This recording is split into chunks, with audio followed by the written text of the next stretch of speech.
Good evening and welcome. Thank you for joining us.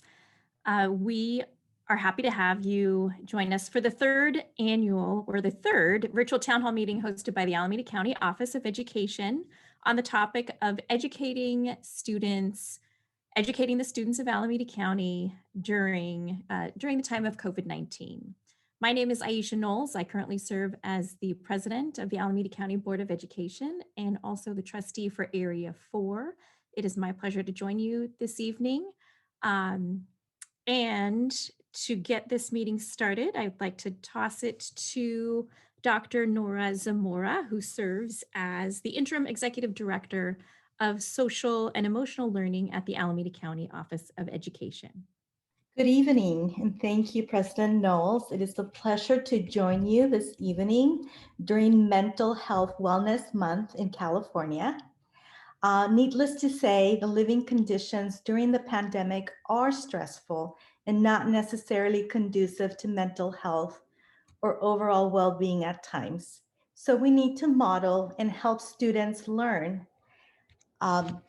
If I can have Phil go over to I'm sorry, I need to introduce the agenda before we get started. We will start with a grounding activity, talk about mental health during the pandemic, feature guest speakers, and have a question and answer session before the closing of tonight's meeting. So with that being said, Phil, if you can advance over to the next slide. And we are going to welcome our superintendent for Alameda County Schools, L. Karen Monroe. Thank you. Thanks so much, Nora. Really excited to be hosting this particular town hall. This is something I know that all of you as participants have really been struggling with. If you're not facing it now or don't deeply understand it now, it is occurring. It's, in some cases it's right before you, and others it's below the surface, and it will certainly be something that will be with us for some time to come, given the impact of what we have been dealing with the pandemic. Really grateful for our presenters. Thank you so much for taking your time this evening to discuss this issue with us. And this will just be one conversation we have of many, I'm sure, on this topic. We really want to support our districts, our students, our communities in being whole and well and having the resources to face some of these issues that have come up. So apologies for being late tonight, but I'm really excited to hear what's going to be shared. So thank you. Absolutely. It is my pleasure to introduce the speakers for tonight's session. We will be kicking off after our grounding activity with Robin Detterman from Seneca Family of Agencies. She is the Chief Program Officer for Educational Services. I will follow Robin. And as you'll introduce me, I am the Interim Executive Director for the SEL Department at Alameda County Office of Education. And we will conclude before we go into our Q&A session with Dr. Cheryl Bourlet, who's an educational leader, research fellow, international speaker and author for Brandman and Walden Universities and the Richard W. Riley College of Ed. So next slide. As I was saying earlier, during COVID, schools are heavily grounded in SEL, and this was actually the case before the pandemic. Unfortunately, some of you who are familiar with this widely used SEL framework from the Collaborative for Social and Emotional Learning, better known as CASEL, may be familiar with the 5 SEL competencies of self-awareness, self-management, social awareness, relationship skills, and responsible decision-making. This model is what has been helping students for a number of years build social and emotional competencies. And we need to continue this even more during the pandemic. What you may not know, if this is familiar to you, is that CASEL recently updated their framework to underscore personal and social identities, cultural competency, and collective action as part of SEL. So if you have not seen this SEL or social and emotional learning wheel before, you probably will notice a few additions to the concentric circles that you see on this slide, and that's to depict the importance of authentic partnerships, families, caregivers, and so forth. During tonight's presentation, you will hear more about how the new SEL model supports mental health. And now I'd like to try a grounding activity with you. So next slide.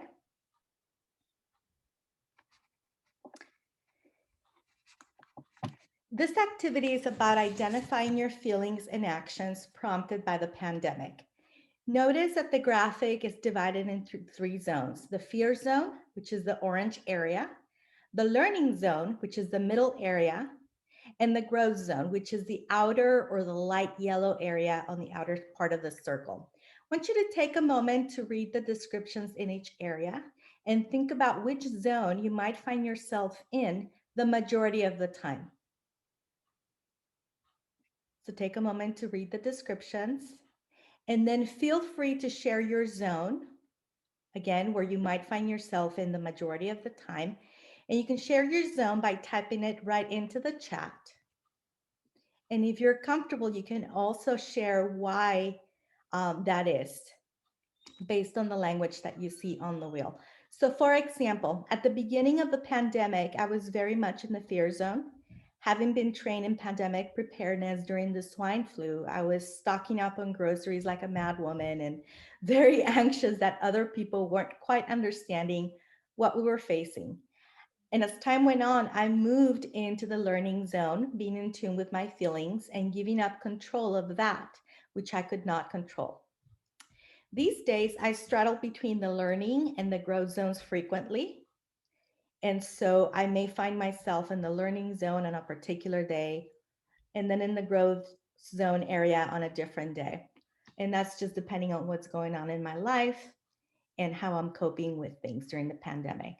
So I'm going to give you a moment to go ahead and type your responses into the chat. We also know that we have folks that are watching us on Facebook Live, and you can feel free to do this exercise into the Facebook comment area if you choose to do that.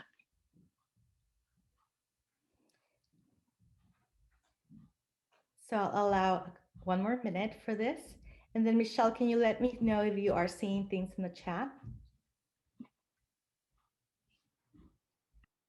So far, our chat has been quiet. I'm unable to monitor our Facebook simultaneously right now, but I'm sure that there's probably you're giving lots of folks to think about, lots of things for people to think about. Yeah, definitely. Take your time to explore the wheel and think about the movement between the fear zone, the learning zone, and the growth zone throughout not just the pandemic, but during any stressful time. Fear is real, and it isn't easy to stay in the growth zone for long without feeling like you're reverting back to the fear zone at times. And that's just part of being human. So the point of this exercise is actually to present a way to talk about feelings and externalize what we may be feeling at times of high stress. Stress is an area that we will actually be discussing during this town hall and going over stress management activities, the brain science behind stress, and some things that we hope you may find useful. So with that, I'm going to turn it over to Robin Detterman from the Seneca Families, and she will go over some ways to safeguard mental health during the pandemic. Hello, good evening, everyone. My name is Robin Detterman. I am with Seneca Family of Agencies, a mental health provider here in the state of California. And thank you for hosting this important topic tonight. We are thrilled to be talking about this topic, and I'm here to speak to you about mental health. I'm also here as a mental health professional and also an educator and a parent in this pandemic, which has been, as you all know, a difficult place to be. First, the first thing I want you to walk away from this talk tonight is that you are doing great. No matter where you are, if you have tuned in tonight, it means that you are doing all that you can to be your best self. And that's not easy these days. We're in this together. We are in this to support what's best for our children and for our students here in this county and beyond. And what we're happy to say is the end is in sight. We are almost there together. The second thing I want you to walk away from is that in order to take care of your students or your children, you first have to take care of yourself. And so tonight we'll start with some resources and some helpful tips and reminders on how you can do that and support your own mental health and well-being. For those of you who are following along at home, you can access the slide deck and many links through the link at the bottom of the slides, if you want to click on any of the links we discussed. So Dr. Zamora opened with a little exercise about the fear zone, and the fear zone is a common place to be, has been throughout this pandemic starting in March. The fear zone is when our brain releases a huge amount of cortisol and we have that natural flight or fight or freeze response. That's a really useful response. Say if you're being chased by a saber-toothed tiger in our ancient days, or when there's real and imminent present danger. But it allows us to be faster, it allows us to be stronger, it allows us to respond to a certain amount of stress. But the trouble comes when we have a long-term impact of the fear zone. Go to the next slide. A little stress might help us to feel motivated, maybe to make that pending deadline at work, or to help us get out of those sweatpants in the morning and work towards our own personal goal or to support our families. But too much stress pounding through our bodies, the cortisol releasing day after day, as it has for many folks throughout this pandemic, can both lead to long-term health impacts and also a difficult state of emotional well-being. So that kind of stress can lead to a number of health difficulties, everything from feeling panic or anxiety or depression to actual physical changes in our bodies, our rising blood pressure, putting us at risk for heart attacks or strokes or stomach pains or bone and joint pain. And those may be some things you've been feeling over the past few months. The good news is there are ways we can systematically work to change the response in our own bodies and the effects of stress that are occurring in our everyday lives. So go ahead to the next slide. We'll go ahead and talk through some strategies that each of you can use and think about when it might be useful to get some additional help. First and foremost, in targeting stress and responding to stressful times like the pandemic, one of the most important things we can do is focus on grounding in the basics of our biological and physiological selves, and doing all we can to create a sense of safety and predictability for our general lives and those of our children. So that's those things our doctors tell us to do, like eating lots of vegetables and whole grains and lean protein in our diets, getting regular exercise, which can mimic other chemicals in our brain and release endorphins that are going to help stabilize our bodies and our sense of well-being. I can't emphasize enough the importance of regular sleep.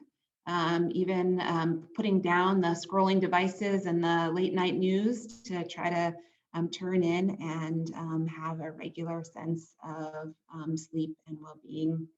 And certainly using our breath to wash away and to take control over the responses our bodies are having to stress.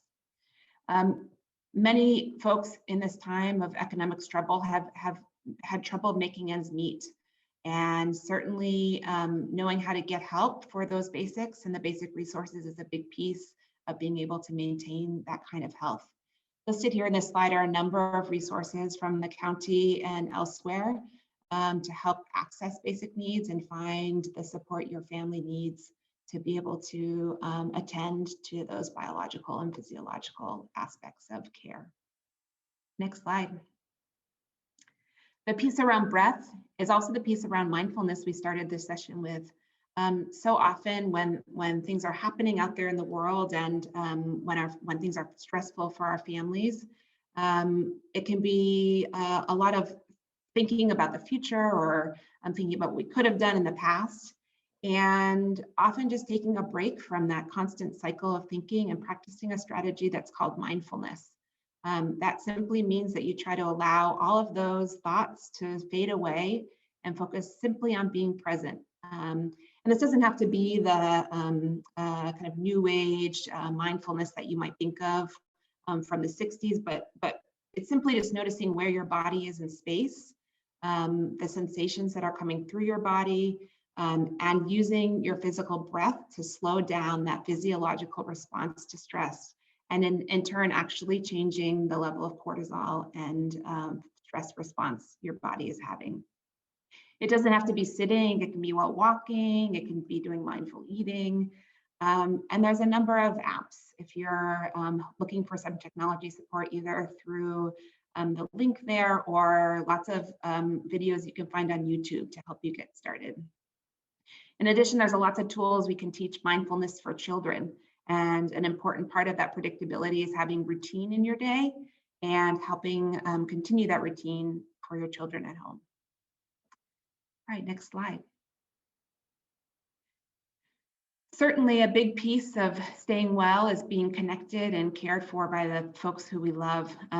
Most of you have probably played around with quite a few strategies by this point in the pandemic, but not forgetting that one of the deep roots of our well-being is our connectedness and feeling loved and a sense of belonging with those around us. So it's not just about the number of connections or your friends on Facebook or your number of likes, but about the deepness and quality of those connections and what they mean to you, and how well they can support you through difficult times. Certainly, folks have found a lot of creative ways through technology, through going back to writing old-fashioned letters, to certainly reaching out to neighbors or people who live in your common physical space, and finding new and different ways of slowing down and talking with the folks around you and making sure the people in your community are okay and that they can check in on you and make sure you're okay. I think the other big piece of connection is really just about having honest conversations, being able to share what's really going on for you with your friends and family, and taking the time to talk with the children in your lives about what's real, using age-appropriate explanations for what's happening and providing the space to allow for those feelings to come up in our connections together. And those of you following along on Facebook, if you have great ideas for creative ways for staying connected, using technology, feel free to drop them in the chat. I'm sure other folks would love to learn more. Go ahead to the next slide, please. And then strategy is certainly around filling your bucket. Those of you who are parents and educators are spending most of your day juggling the lives of the children you care for, and making sure that you take time every day to do something that fuels you, whether that be a hobby or a creative practice, or engaging in a religious or spiritual practice of your own. These things, along with the small pleasures of taking a little extra time to enjoy a meal, or taking a walk to enjoy the sunset, can all help bring a sense of well-being in these troubled times. Next slide. Now, certainly those are all practices that we want to engage in, but the other thing that we want to be on the lookout is for when you may need additional support.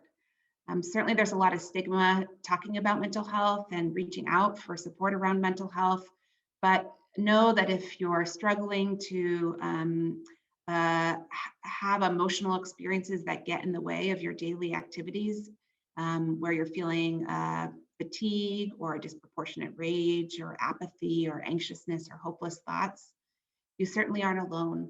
1 in 5 adults across the country experiences a mental health challenge at some point in their life. And unfortunately, only about 40% of those folks actually seek help. And help is out there and available to you if it is something you need for yourself or someone in your life. If you do experience these thoughts or feelings and would like additional help in sorting through them, you can always talk to your healthcare provider to access services through your plan.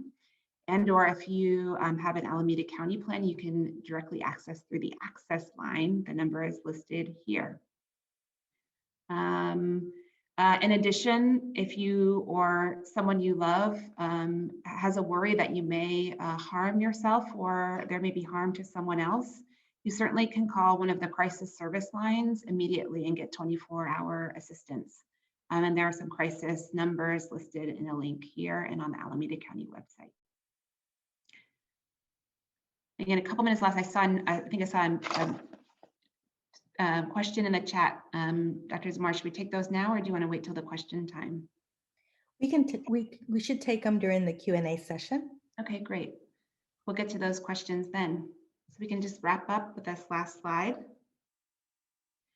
If you're looking for more information, again, I work with an agency called Seneca Family of Agencies. We're here throughout the Bay and across the state of California.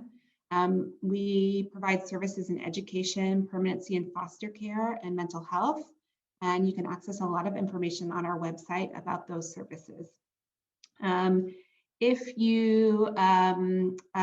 We're also always looking for families to be foster families. So if that is something you're interested in, you can access on the website. And if you or any people, families or family members or community members in your life were impacted by separation at the border, please reach out. There's a number on our website where you can access free services related to mental health and wellness. And now we'll pass it to our CEO, Ken, who I think is going to chime in with a little bit more. Robin, thanks for talking to us about this. And I just want to emphasize one thing that you said, which is that we are finding, hearing, knowing that the stress of this pandemic is not affecting people equally, and that there are tremendous stressors that some folks have experienced and that they might need help. And there are a number of ways that you can do that, including through your school. So it doesn't have to be a mental health professional. You can reach out to a principal or an assistant principal, but and it doesn't have to be your student because family stress affects students. But the important thing that Robin said that I want everybody to really hold is that if you feel like someone is in crisis, if you feel like you're in crisis, reaching out, gaining a connection and gaining help has tremendous impact. And I know that when folks feel hopeless, that they sometimes don't feel like anyone can be helpful, and nothing could be further from the truth. So I really want to encourage folks to use the avenues that they have, including through schools, through a school psychologist, through a principal or assistant principal, through a teacher, to reach out for help if you need it, so that you can be connected and feel connected to a community that cares about you. Thanks. I'll turn it back to Nora and Karen.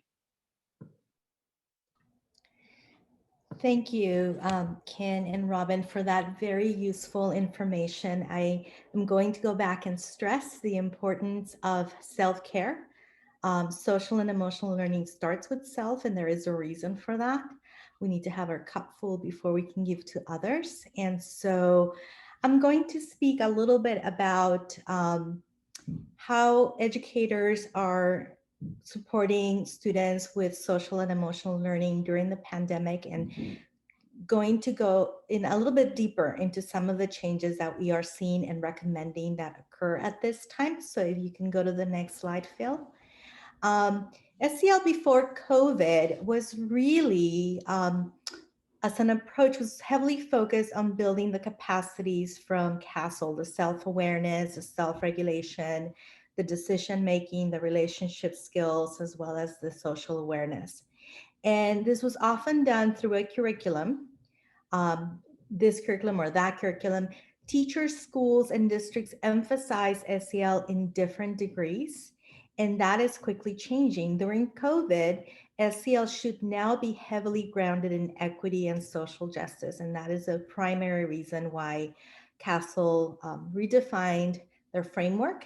And so while the focus on the 5 competencies continues, these days we are asking schools to really prioritize and support the mental health of staff as well as students. So using a certain curriculum helps, but as an approach, SEL must include culturally relevant teaching, trauma and healing informed practice, and assets-based models. Why? So next slide. As Robin stated, there are a multitude of stressors that we need to consider that our students are dealing with. And in particular, those students that have special needs, our Black students, our Latinx students, Indigenous students, English learners, homeless, and LGBTQ+. All of those youth face greater economic, social, academic, physical, and mental health disparities. And we are literally dealing with a human connection that is challenged by the need to uphold social distance. So mental health is at stake. And we actually do not know the effects of isolation on our students for quite some time, but preliminary research coming out of China and Europe looks pretty alarming. So we need to keep in mind all of these stressors that our students and some of our staff are experiencing in terms of having to share home space with multiple people, lack of quality healthcare, and so forth. Next slide, please. The good news, as Robin alluded to, is that science is actually on our side. Brain research suggests that our minds are flexible. The brain is actually very malleable. So if we can achieve a balance between good cortisol, the hormone that triggers emotional and behavioral responses and launches us into some kind of an action, we can balance that with oxytocin, which is produced by positive relationships and connections, then we're actually in good shape. So that really underscores the importance of building positive relationships with students and with one another. What we actually want to avoid is higher levels of cortisol and low levels of oxytocin. In other words, we need students to feel connected to the positive adults in their lives and to their peers, even if it is virtually. So what Robin shared about staying connected is actually very, very important. Next slide.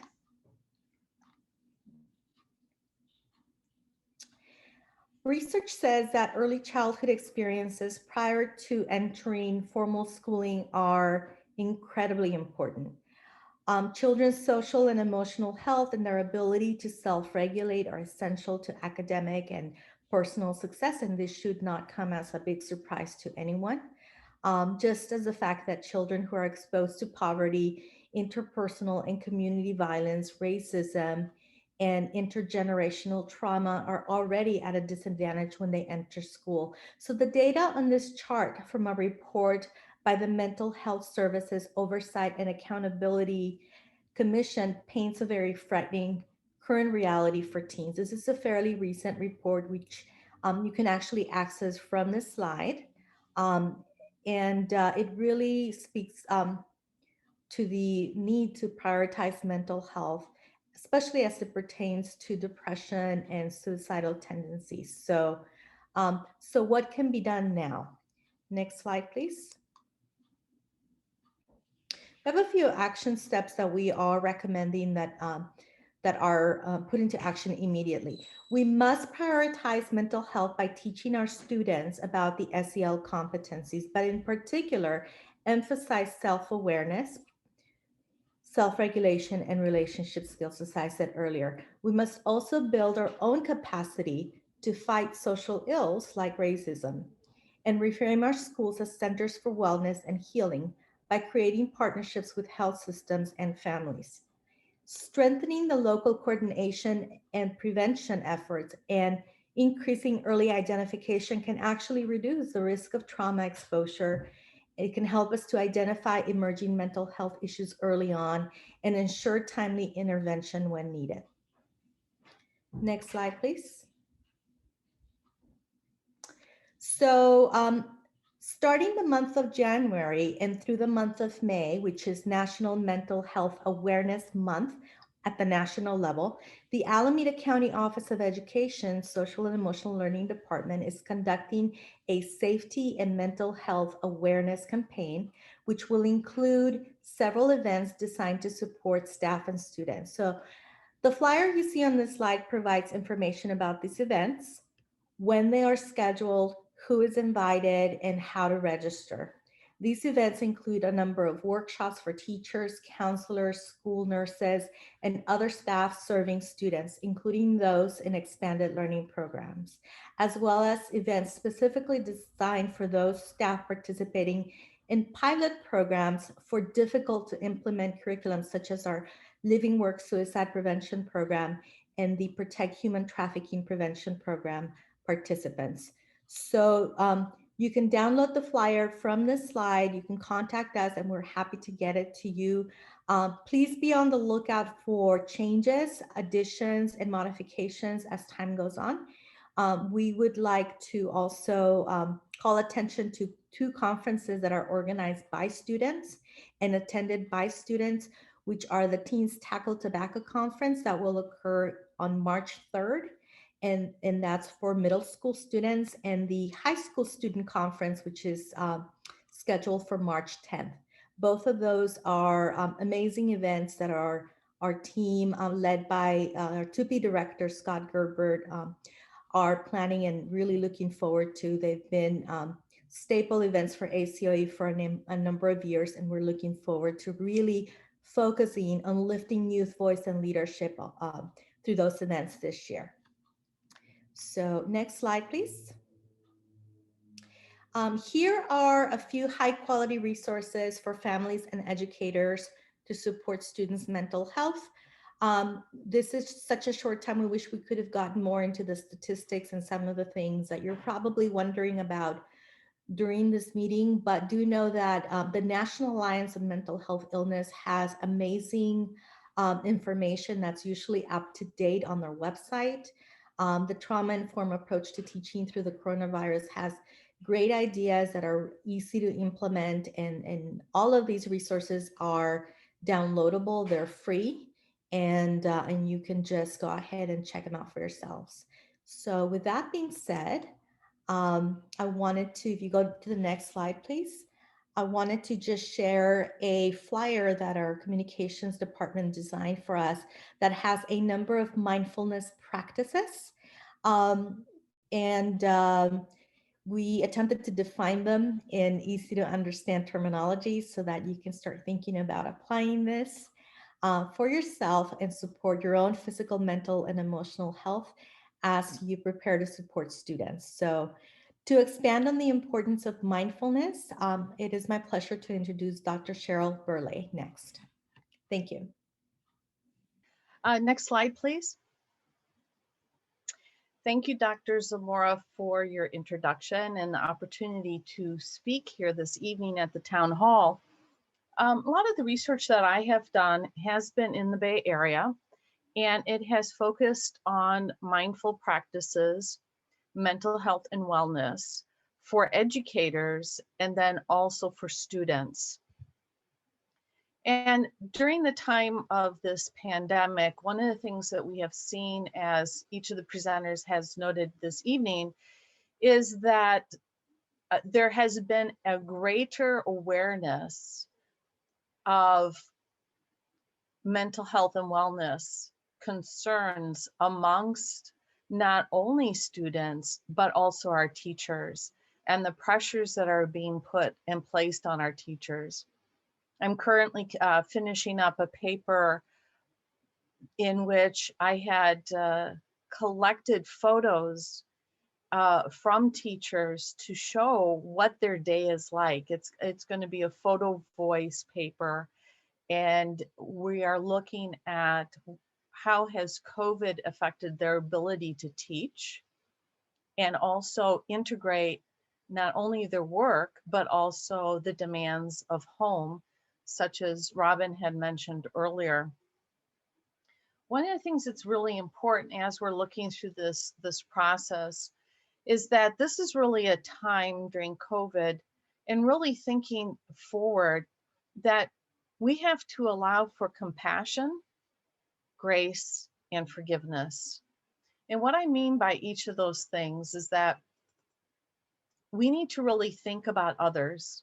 Now, there's been what's called impressive empathy that has been happening. This terminology that Michael Fullen has discussed recently in his work, along with Andrew Hargraves. And it's been brought to the forefront because we have been placed in environments that are unusual in an education realm. And what ends up happening, especially amongst educators, they do not give themselves enough grace and forgiveness. Therefore, individuals that are within an administration need to provide the opportunities for educators to have grace and forgiveness when they are doing their lesson plans, when they're teaching. Technology all of a sudden doesn't work, or the cat walks across the keyboard. You have to allow for human nature and mistakes to occur and not be as hard on oneself. And this is where the integration of mindful practices really comes into play. Because when students have the opportunity to ground themselves in their class, when they arrive and they practice some form of mindfulness, maybe a self-meditation with soft nature sounds in the background, it brings them into the present and allows them to refocus on the topic at hand. It's not what's happening in the other room. It's not the fact that the laundry is still going in the background. They can be focused in the moment and put all their energies and bring their enthusiasm to what they are learning in that moment. That also helps energize the teacher, because that opportunity to do a mindfulness practice with their students removes all the excess clutter and the distractions and allows them to be grounded in the practice with their students in that moment.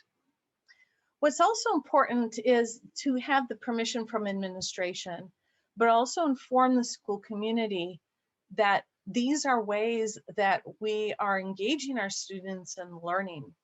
And there are members in the school community many times that are skeptical about the importance of wellness. And when we talk about wellness and well-being, we have to think beyond a physical, nutritional well-being. We also have to think about the mental health well-being of the individuals involved in the moment and what they are learning.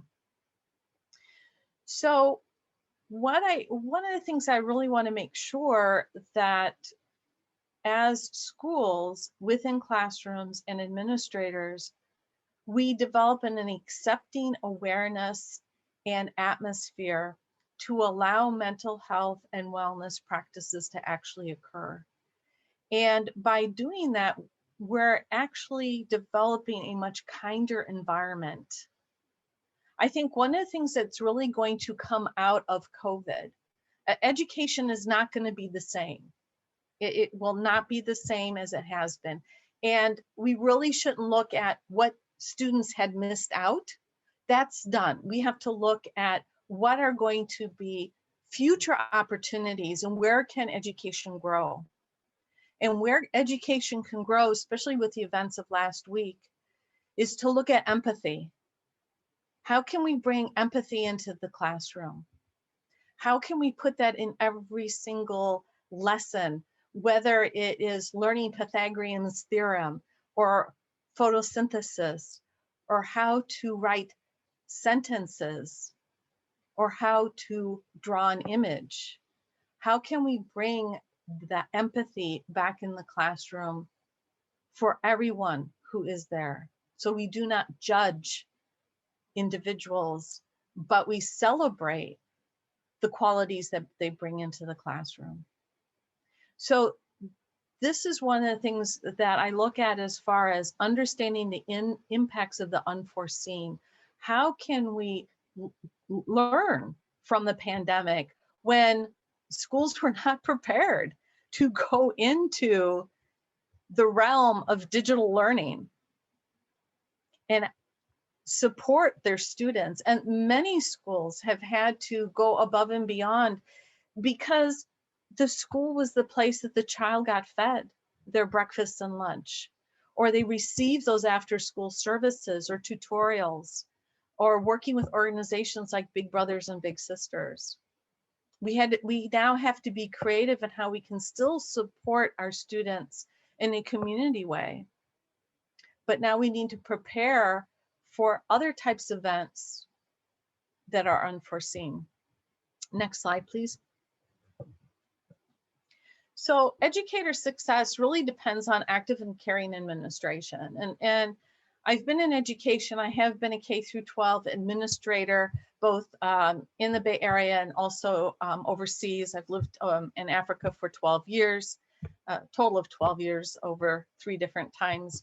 And I'm in higher education now, and I work with a lot of teachers. I coach them, I coach administrators, and I also teach a lot of classes and do research in this area. And what's extremely important is you have to have an administration that knows their staff and that is willing to stand up to a district and state, yes, I understand that may be a state mandate, but right now we need to take care of our staff.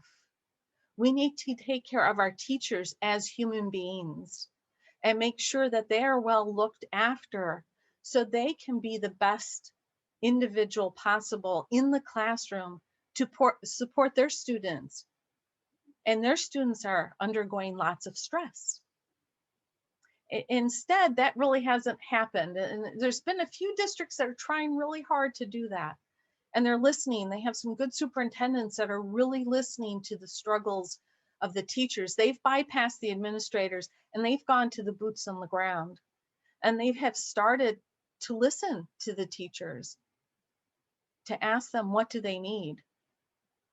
So once you listen, then we have to make sure not only do we enact, but there has to be a follow through. This cannot be a one and done situation. If teachers say we need a wellness center at our school, not only to support our students, but to support faculty, then yes, there needs to be some form of a wellness center there. And the wellness center could be just a room where people can come and to relax, to get away from it all. The other thing too, which is extremely important, and I think, yeah, I'm speaking to all of you and you understand the role of budgets, but generally what's one of the first things that's cut out of school? It is the school psychologists and school counselors. And today more than ever, we need those individuals in the schools.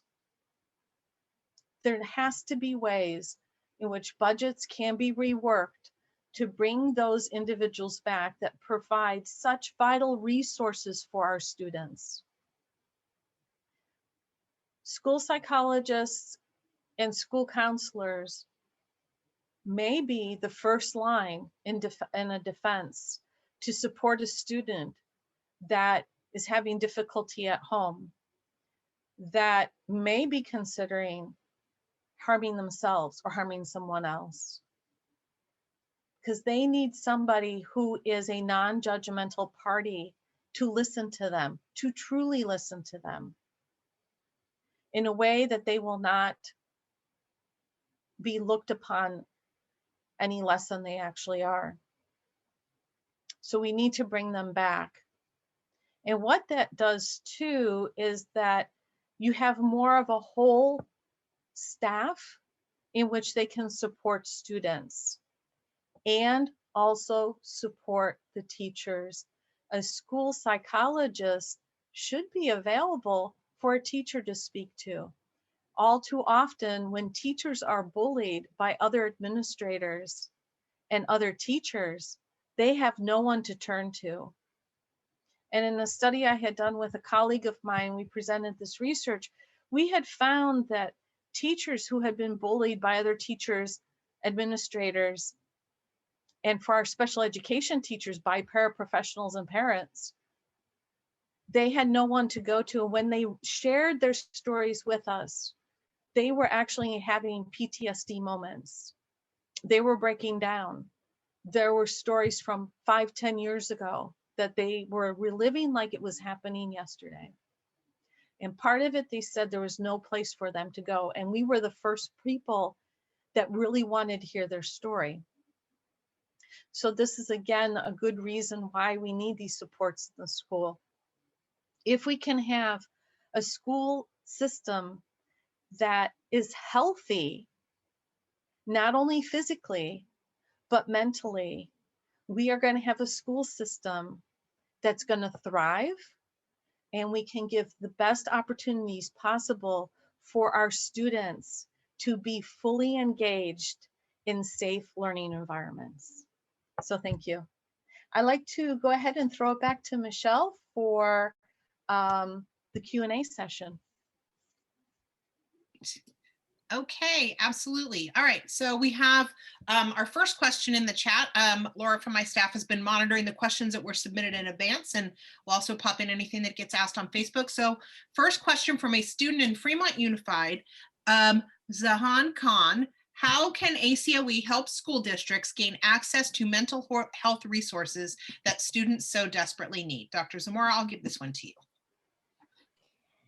So one of the ways that we are currently supporting our districts in order to help them support students is by convening a number of networks and communities of practice and sharing a plethora of resources to support students. It is very important that folks who attend our meetings within the SEL department actually take the time to share that information, and they actually need time to process, because as we have seen during this meeting, one important consideration is to remember that staff also need self-care. Staff are also undergoing very stressful situations and circumstances, and so we are very actively working with them to see what supports they need. We believe that in order for staff to take care of themselves and students, they need to have their mask on. It's analogous to getting on a plane and the flight attendant instructing you to put on your mask, your oxygen mask, first before you tend to any minors that are traveling with you. We're really working hard to help staff engage in self-care, engage in mindfulness practices, and process the information that we're sharing with them to better support students. Ask when you feel like you need a resource or support. Those adults working with you are there because they are your support. So never hesitate to ask for help. Share any information that you feel that you need some support with, and you will find it. We have a webpage on the ACOE website that we are updating constantly, and we will develop a section specifically for resources for students. Thank you. All right, great. We have another question from Zayan. How can school districts gain more funding for these resources? Who would like to talk about funding for mental health resources? I'm happy to. Okay. So a couple of things, and the first, I really appreciate the questions, both the questions. And sometimes schools are in fact funded to provide the services, but students and parents don't always know how to access them. So beyond getting additional funding, make sure that you reach out and you're aware through your principal, through your school administrators, about what resources are available.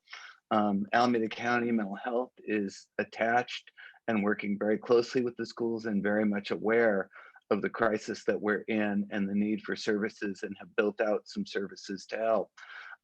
Also, a place where you don't normally consider to think about, but you should, is that your insurance companies, and I'll shout out Kaiser here, are particularly aware of the stresses folks are undergoing and trying to link with schools to make sure that teachers have access for their Kaiser insured, but other insurance companies as well are trying to link and make sure they're closely attached. And then I'll turn it over to Robin and Karen and others if you want to add to that.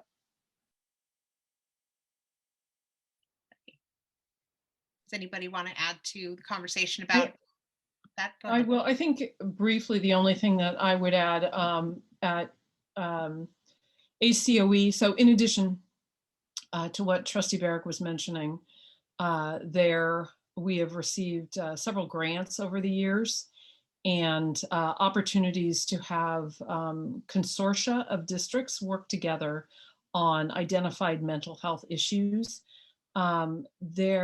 Sometimes the funding that comes down has particular constraints that make it hard for us to actually meet the needs of students as they appear. There are limits to how we can use state and county resources at times. So we've found these ways of augmenting funding to be extremely helpful. Again, it doesn't reach everyone, and we believe that it should.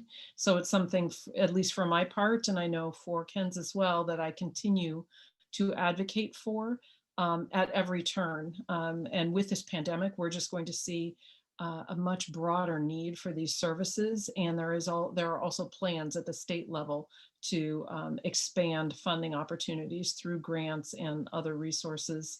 But really the power is in districts and their ways of listening to students and communities and figuring out exactly what is needed to respond to what they're seeing in front of them and their children. And I think we have one more question, final question from Zion. And she says, what cost-effective free practices can teachers and staff implement that could immediately help students' social and emotional well-being? I'll take that, Michelle. Great. And I'd like to add a little bit in response to the funding question that was asked previously. ACOE is actively pursuing additional funds and doing so in partnership with our districts. We recently submitted a grant application to create a partnership or a consortium of sorts with 5 of our districts. And the goal of that grant is to create community model schools and partnerships with those districts to help them better support families through community engagement and SEL. And so we're always looking for those opportunities. And also recently received a grant from FEMA that will help us strengthen our community of practice for social and emotional learning. So fundraising and funding is always at the top of our priority list, and always looking for ways to augment the work and really paying attention to what research and practice is suggesting in terms of creating partnerships with one another. As to the cost-effective and free practices, one of the events that we are actually planning as part of our safety and mental health awareness campaign is a resource fair. It's actually on the flyer. I believe it's scheduled for February 10th. Don't quote me on that. Take a look at the flyer. And that resource fair will provide a plethora of free or very low cost SEL resources for students and teachers. So it's very important that you, if you're interested in learning more about resources, that you sign up, that you register and attend to that particular resource fair. We're working with a number of high quality resource developers, publishers, and you would not believe the number of resources that are out there. As I said earlier, it's not the absence of resources that is a problem at this time. It's actually the quantity of resources and the time that it takes to really get to know them and to use them effectively. That is a bit of a problem. So we have a vetting process in place for that resource fair that that I'm happy to discuss at another time. If people have questions, they can always contact me. But yes, that resource fair is one of the ways in which we are promoting free or low cost resources to help with social and emotional learning. Okay. All right, we have no more questions in our queue. I'm going to do a time check here at 6:25. I do want to remind our viewers on Facebook that the slide deck is available at acoe.org/townhall, as well as this town hall will be moved on. This video will be moved on so that folks can access it, and you can certainly share it with your networks and anyone that wants to see a really very good discussion tonight on this topic. And so we will be posting that on our website, also pushing it out via social media. I know that Dr. Zamora wants to close us out with a question and just sort of ground us again, but I want to offer up a window here for Superintendent Monroe and President Knowles, perhaps to close us out, and then we'll let Dr. Zamora close us out with some food for thought. President Knowles, I'll let you go first.